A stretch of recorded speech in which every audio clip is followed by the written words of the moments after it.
por se krijon deponi ilegale në parkingun e palestrës sportive Adem Jashari. Vetë qeverisja e LDK-s për mu është e pabesueshme, por ja që e vërteta është krejt ndryshe. Pra, siç po shihet këtu, është parkingu i palestrës sportive që qeverisja e kaluar, e udhëhequr nga LDK, e ka bërë deponi ilegale dhe ne sot si fillimisht si punë të parë si qeverisje jemi duke e bërë pastrimin e kësaj deponie ilegale.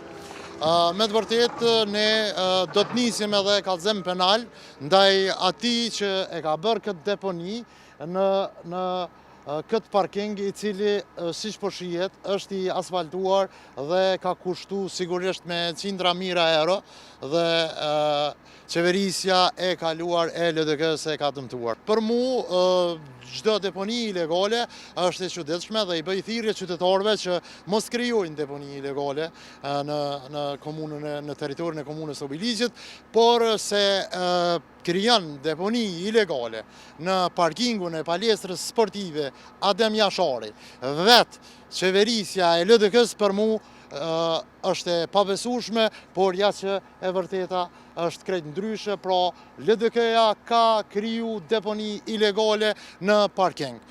Dua t'i bëj thirrje organeve të rendit që të merren me këtë çështje